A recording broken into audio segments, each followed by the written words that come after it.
Hey everybody, my name is Heather Finley and I'm here today with my September book wrap-up. September was a surprisingly good reading month. I thought I was stuck on one book forever, it felt like. And then I went to add up how many books I've read this month and I read 8 and 2 of them were actually pretty long. So yeah, let's dive into it. The first book I finished was Postcards from the Edge by Carrie Fisher. This is her semi-autobiography-ish type book. Like, technically it's fiction, but it obviously was heavily influenced by her life of going to rehab, then doing movies and talking to friends and stuff afterwards. I feel like this book is classic at this point. I'm glad I finally got around to reading it. It was good. Thumbs up. After that, I also finished another one by Carrie, and that is The Princess Diarist, which was about her time in Star Wars. I've got mixed feelings about this one. The Star Wars stuff itself was interesting, and hearing her talk about conventions was kind of interesting, even though she was kind of making fun of people that go to conventions. But the whole, the big controversy behind this book was that she talks about her affair with Harrison Ford. And I just felt the way that she was talking about it was really strange. It still felt like she was, lovesick over him or something. I don't even like to say that because she made it sound like it was all his fault and she was innocent and just, I don't know. It was just weird the way she talked about it. Oh, there's Darrow. By the way, this little dude is 6 months old today. Look at how big he is for 6 months old. Hey, bud, look this way. Yeah, big kitty. So, yeah, I enjoyed the book, but there was some, weird stuff that I didn't love about it. After that, I finished The Sinner, which is a TV show with Jessica Biel right now. And this book is kind of crazy. It definitely was one of the better kind of psychological thrillers I've read recently, but it was slow, and honestly, I like the stuff that they've added into the show. I felt like they took a lot of the good elements of the book and kind of made it more action-packed and just a little bit better. So the book definitely worth reading if you're into thrillers, and it was creepy and there was a lot of disturbing stuff in it, but overall I would say the TV show is a little bit better. So, sorry anybody who is always, the book's always better. Not always. They took the best elements and made it a little more of a horror story, honestly. After that, I finally got around to finishing A Court of Wings and Ruin by Sarah J. Maas. This series is so good. I actually got to go to her the day this launched was in Portland, so I actually have a signed copy of it, which is super awesome. I don't want to give anything away because you need to read the whole series. This is the third one, and then I think there is going to be other books, but they're going to take place not around our 3-ish main characters that we've seen. The interesting thing I will say about this series is when you read the first book, A Court of Thorn and Roses, you're not really going to like it. You're going to hate some of the characters, you're going to hate some of the things happening, but when you get to the second one, A Court of Mist and Fury, you're going to realize that every single thing you hated was what the author wanted you to hate, and that there was a setup for every single little thing, and it was just awesome. And the same thing with this one, so much. Sarah J. Maas is just great at world building and story building. So yeah, this book was an absolutely great finish to the series. If you want a book that really features a romance where the female is just put up on, you make your choices, you're the strong one, you're awesome. This is a series to go for. So yeah, I cannot speak highly enough of this book. After that, I finished the Sociopath Next Door, which I was reading for a book club that I ended up not making it out to.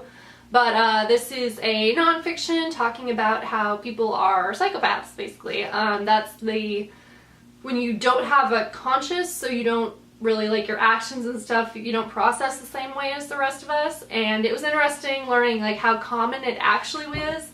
And I actually felt like reading this book, I'm like, this is some advice I need for my ex-boyfriends. I could have avoided some bad situations. Yeah, the book, there was points that it was a little dry, but overall it was interesting. It's a quick read, it's interesting, so if you're into true crimey kind of stuff, check it out. After that, I finished Explosive 18 by Janet Abanovich. This is one of the Stephanie Plum books, which she is a bounty hunter. Obviously this is the 18th book in the series, plus there were some little ones that like fit in the middle, so I won't give anything away plot-wise. But these books are like junk food. Like, they're all good and they're all quick reads, and it's been a while since I read the rest of the series, but I'm going to start trying to get caught up because, yeah, they're entertaining and fast reads, so why not? After that, I finished Dexter by Design by Jeff Lindsay. I did it on audiobook, and Jeff is the reader and he's great.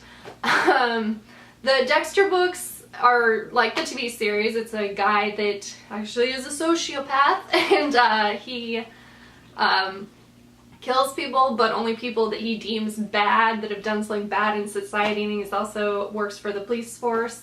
Actually, it was interesting reading the Sociopath book and then reading this, because you can see how much research Lindsay actually put into his writing of the characters and everything like that.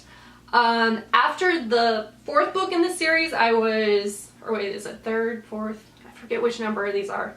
But the one previous to this had a really weird thing happen where I didn't like the last one.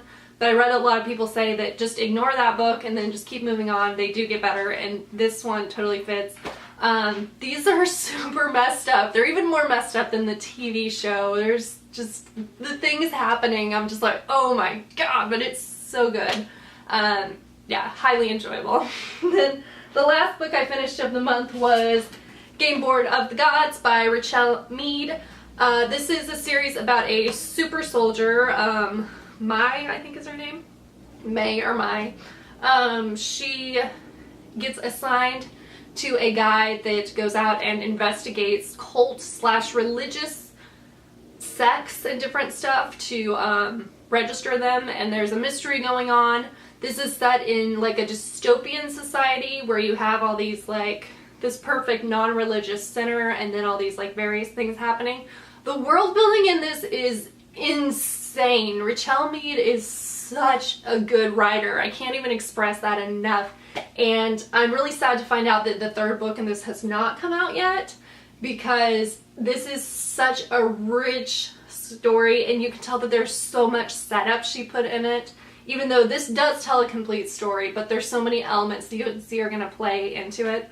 One of my favorite parts of the whole story was when our main character is around her family, because it's this super creepy situation, and I just felt like it was so vivid and something that I could totally see like in a movie, in a TV show, something like that. So I absolutely loved this. As much as I've always said that the Georgia Kincaid were my favorite Richelle Mead books, this one might take over. I'm really excited to get into the 2nd one, and like I said, I'm really sad that there's not a 3rd one.